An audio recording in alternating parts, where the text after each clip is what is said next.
Imagine अगर filter बंद हो जाता है या किसी के घर में लाइट चली जाती है, इस टाइप का कोई प्रॉब्लम आता है, तो क्या ये फ़िशेज़ मर जाएँगी? पॉन्ड्स हैं उधर से ये इंपोर्ट होके आती हैं, तो इनका बिहेवियर वैसे ही होता है उधर के हिसाब से। तो इधर वो ब्रीडिंग नहीं कर पाती, और ब्रीडिंग अगर करेगी भी, देखिए फिशेस का बीमार होने का एक ही रीज़न होता है, पहला तो जब मौसम में फ़र्क आता है। ये सॉल्ट वाटर फ़िश और फ्रेश वाटर फ़िश इसमें क्या डिफ़रेंस होता है और किस टाइप के एक्वेरियम और एक्वेरियम को कितने दिनों में हमें साफ़ करना चाहिए? देखिए एक्चुअली सॉल्ट वाटर जो फिशेज़ होती हैं वो मरीन फिशेज़ कहलाती हैं। मरीन फिशेज़ का कॉन्सेप्ट अभी एमपी में है ही नहीं, अच्छा। क्योंकि इधर का जो वेदर है कभी एकदम ह्यूमिड हो जाता है, कभी एकदम कोल्ड हो जाता है, कभी एकदम रेनी हो जाता है। तो जो मरीन फिशेज़ हैं उनको बहुत स्टेबल टेम्परेचर चाहिए, और वो कॉस्टली भी बहुत होता है उनका जो पूरा सेटअप होता है। तो मरीन सेटअप तो इधर एमपी में है नहीं, बहुत रेयरली कुछ लोगों के पास होगा, लेकिन वो मेंटेन नहीं हो पाता। ऑल ऑफ सडन कभी ना कभी उनकी सैलिनिटी मेंटेन नहीं होती, या अमोनिया मेंटेन नहीं होता, तो वो पूरी फिशेज़ मर जाती हैं। तो अपने इधर आपको जितनी भी फिशेज़ आपने देखी है सब फ्रेश वाटर फिशेज़ हैं। अच्छा। जी। और फ्रेश वाटर फिशेज़ ये ऐसा रहता है कि आउट ऑफ इंडिया की, जैसे जो उधर के लेक्स हैं, रिवर्स हैं, पॉन्ड्स हैं, उधर से ये इंपोर्ट होके आती हैं। तो इनका बिहेवियर वैसे ही होता है उधर के हिसाब से। तो इधर वो ब्रीडिंग नहीं कर पाती, और ब्रीडिंग अगर करेगी भी, एग्स हैं हो भी जाएंगे तो ज़्यादा बच्चे बच नहीं पाते। अगर एक मछली ने 1000 बच्चे दिए हैं भी हैं, तो आप मैक्सिमम 50-100 बच्चे ही बड़े कर पाओगे, रेयर कर पाओगे। अच्छा। और लोग मोस्टली तो मर ही जाएंगे उसमें। तो जैसे आप मछलियों को इनको इम्पोर्ट करते हो, अगर कोई व्यूअर देख रहा है और वो चाहता है कि उसे भी आपकी कोई मछली पसंद आ रही है या आपके बारे में जानना चाहता है आपकी मछलियों की डिटेल, तो उसे कहाँ से मिलेगी? मैं आपका कॉन्टैक्ट और वो सारी चीज़ तो मैं शेयर कर दूँगा, मगर उसे मछलियों के बारे में जानना होगा। एक्चुअली हम तो नंबर आपको शेयर कर देंगे, हुँ, बस वो हमसे कोऑर्डिनेट व्हाट्सएप पे या कॉल पे कर लें। हुँ। उनका जो भी उनकी रिक्वायरमेंट है, या वो जो भी स्टेट या सिटीज़ हैं, अगर उधर ट्रांसपोर्टेशन अवेलेबल है फ्रॉम भोपाल, तो हम इजीली उनको भेज भी सकते हैं और गाइड भी कर सकते हैं। एरिया में ना काफ़ी अच्छी आपने लाइटिंग की हुई है और पूरे टाइम इसमें फ़िल्टर चल रहे हैं। तो इमेजिन अगर फ़िल्टर बंद हो जाता है या किसी के घर में लाइट चली जाती है, इस टाइप का कोई प्रॉब्लम आता है, तो क्या ये फ़िशेज़ मर जाएँगी? या और इन लाइट का क्या इम्पोर्टेंस है? और हाँ, एक और चीज़ इसके साथ में काफ़ी सारे आपने एक्वेटिक प्लांट्स भी इसमें ऐड किए हुए हैं। उनका क्या इम्पोर्टेंस है? एक्चुअली देखिए जो एक्वाटिक प्लांट्स है वो एक कॉन्सेप्ट ही अलग है। वो जैसे आप अपने घर में गार्डन मेंटेन करते हैं, एक्वेरियम गार्डन्स होते हैं। हुँ, तो ये एक कॉन्सेप्ट अलग है एक्वेरियम के लिए, और आजकल बहुत ट्रेंडिंग है, क्योंकि काफ़ी लोग एक्वेरियम में नेचुरल प्लांट लगाने को पसंद कर रहे हैं, और उनको एक अच्छा लगता है जब कामनेस देखते हैं एक्वेरियम के अंदर प्लांट्स की। तो ये उसकी वजह से लगा है, क्योंकि ये यूनिट है, ये पूरा लाइव प्लांट्स का यूनिट है, हुँ, एक्वेरियम प्लांट्स का। दूसरी बात जो आप फ़िल्टर का बोल रहे हैं, फ़िल्टर एक्चुअली हम लोग इसलिए लगाते हैं, और कस्टमर्स को भी लगाना चाहिए, क्योंकि वो फ़िल्टरिंग भी करता है और वो पानी में ऑक्सीजन डिज़ोल्व भी करता है। अब अगर 1 आध 2 घंटे या 4 घंटे के लिए लाइट जाती है, तो इतना बड़ा कोई इफ़ेक्ट नहीं पड़ता। लेकिन हाँ, अगर 4 घंटे से ज़्यादा लाइट जाएगी तो फिर मछली मर भी सकती है, और अगर आपको मछली को बचाना है, तो फिर आप आधा पार्शियल वाटर 50% पानी चेंज करें। तो नए पानी में नया ऑक्सीजन आ जाता है, तो उससे फिर मछली की स्टेबिलिटी 1-2 घंटे के लिए बढ़ जाती है। बाकी फ़िल्टर या फिर पंप ये होना ज़रूरी है, क्योंकि उनको डिज़ोल्व ऑक्सीजन लगता है फिशेज़ को, तो ये कंपलसरी है। रही बात लाइटिंग की, तो लाइटिंग सिर्फ हम लोग इसलिए जलाते हैं कि जो भी आ रहे हैं हमारे कस्टमर्स, या आप जैसे यूट्यूबर्स, या फिर एनीवन, तो उनको एक अच्छा अट्रैक्शन लगे। अदरवाइज़ आप अगर घर पे रख रहे हैं, या फिर आप किसी कमर्शियल प्लेस पे रखना है, तो आप जब कस्टमर्स का आना हो या कोई गेस्ट का आना हो तभी लाइट जलाएं, अदरवाइज लाइट बंद रखें, क्योंकि वो डिस्टर्ब करता है फिशेज़ को भी, और एल्गी भी बनती है एक्वेरियम में, तो उससे मेंटेनेंस बढ़ जाता है। किस तरह से इनके बारे में पता चलता है कि ये बीमार हो गई हैं या इस तरह की प्रॉब्लम्स ये फ़ेस कर रही हैं? देखिए फिशेज़ का बीमार होने का एक ही रीज़न होता है, पहला तो जब मौसम में फ़र्क आता है। जैसे अभी सीज़न चेंज होगा, बारिश से गर्मी या गर्मी से सर्दी, या बारिश से सर्दी, जब ये सीज़न्स चेंज होते हैं, जब मछली को बीमार होने का एक चांसेस ज़्यादा रहता है।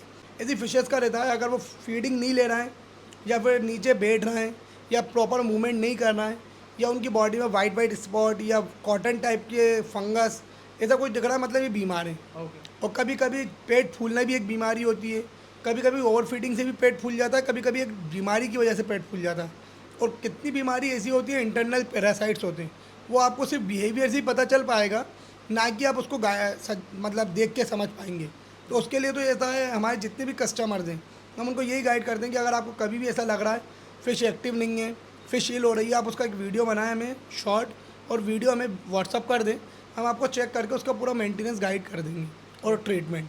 नीचे आपके पास कुछ सिलेंडर्स रखे हुए हैं, आई गेस वो या तो ऑक्सीजन के होंगे या नाइट्रोजन के होंगे। तो उनका किस तरह से आप उनको चेंज कर रहे हो और किस तरह से आप उसको फ़िल्टर्स प्रोसेस में यूज़ कर रहे हो? क्योंकि कल मैंने देखा था आपके पास में, आई गेस आपके यहाँ हर दूसरे या तीसरे दिन या जो भी इनका टाइमिंग रहता है, आप इनका पानी और सुधार करते रहते हो। तो वो क्या रीज़न है उसका? देखिए एक्चुअली जो ऑक्सीजन सिलेंडर हैं वो यूज़ में तब आते हैं जब हमें आउट ऑफ भोपाल माल भेजना रहता है। ओके। जैसे हमारा पूरा ऑल ओवर एमपी होलसेल का काम है, तो अगर हमें भोपाल से बाहर माल भेजना है तो हमें ऑक्सीजन पैकिंग करना पड़ती है। उस ऑक्सीजन पैकिंग में मैक्सिमम 3 दिन तक की मछली रह सकती है, 72 आवर्स विदाउट डैमेज। ओके। तो वो सिलेंडर्स एक्चुअली वो पैकिंग के लिए रखा हुआ है। अब जैसे कभी रिटेल के कस्टमर्स को कभी लुधियाना, कभी जम्मू, कभी केरला, कभी हावड़ा, तो भेजना है तो उनके लिए पैकिंग करना पड़ेगी, वो ऑक्सीजन पैकिंग में ही जाएगी। तो ऑल ओवर इंडिया हम लोग डिलीवरी करते हैं, तो उसके लिए वो सिलेंडर रखा हुआ है। रही बात मेंटेनेंस की, तो हम लोग तो पार्शियल वाटर रेगुलर चेंज करते हैं। रोज़ 10 से 20% पार्शियल वाटर चेंज होता है हर एक्वेरियम का, क्योंकि हमारे यहाँ एक्वेरियम में क्वांटिटी ज़्यादा रहती है। बट कस्टमर्स को इतना पार्शियल वाटर चेंज करने की ज़रूरत नहीं है। उनका जो फ़िल्टर लगा है वो हर 3 से 4 दिन में उसको वॉश करें सादे पानी से। केमिकल कभी यूज़ नहीं होता कोई भी एक्वेरियम प्रोडक्ट में। सादे पानी से फ़िल्टरों को साफ़ करें।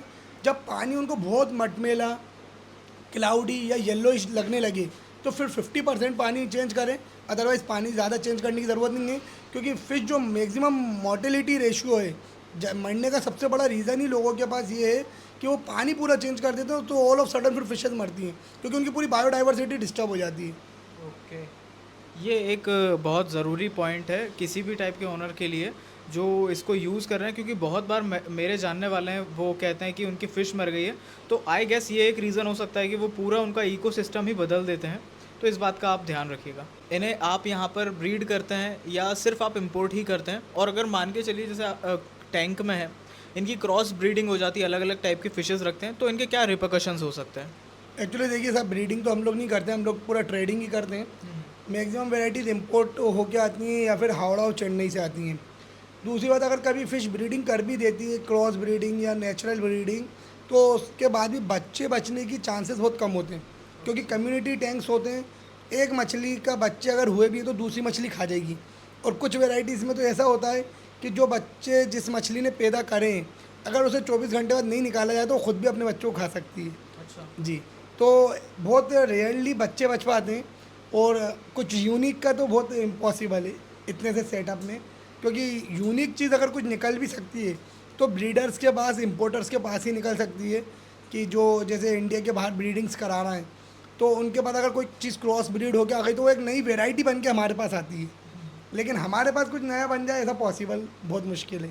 काफ़ी बार लोगों की जो फ़िशेज़ होती हैं वो उसमें मर जाती हैं। जनरली वो लोग क्या मिस्टेक कर देते हैं कि उनकी फ़िशेज़ मर जाती हैं उसमें? बेसिक 4 से 5 मिस्टेक होती है जो भी हॉबीस्ट करता है तभी उसकी मछली मरती है। पहला, कि अगर वो पानी क्लोरीन वाला, क्लोरीनेटेड वाटर यूज़ कर ले या कोई केमिकल वाले सब्सटेंट को यूज़ कर ले जिसमें उसकी स्मेल हो, पहली। दूसरी ये होती है कि अगर वो ग्रुप मिसमैच डाल दे, जैसे हर्बीवोरस कार्निवोरस को मिक्स करके डाल दिया, तो फिर मरना तय है उसकी मछली। हाँ। तीसरा, अगर वो ओवर फीडिंग करा रहा है तो। चौथा, अगर मछली को जैसा बिहेवियर है उसका, उस हिसाब से अगर उसका मेंटेनेंस नहीं करा गया तो मरने का चांसेस है। पांचवा, अगर वो कुछ कम इक्विपमेंट्स यूज़ कर रहा है, जैसे फ़िल्टर यूज़ नहीं कर रहा, या सर्दियों में हीटर यूज़ नहीं कर रहा, या फिर ये गर्मियों में बबल्स एक्स्ट्रा नहीं, मतलब पानी को ठंडा करने के लिए ऑक्सीजन एक्स्ट्रा नहीं कर रहा, तो उस रीज़न की वजह से मर सकती है मछली। ये बेसिक 5 पॉइंट होते हैं। अदरवाइज़ फिर अगर मछली मरती भी है तो कोई डिसीज़ की वजह से मरती है या लैक ऑफ गाइडेंस की वजह से मरती है। अच्छा। आपके पास कितने टाइप की मछलियाँ होंगी और क्या आप एक एक्सपर्ट एडवाइस देना चाहोगे हमारे व्यूअर्स के लिए कि उन्हें एक्वेटिक पेट्स पालने के लिए इस चीज़ का ध्यान ज़रूर देना चाहिए? देखिए साहब, एक्चुअली मेरे पास वेराइटीज़ तो अराउंड 100+ होंगी।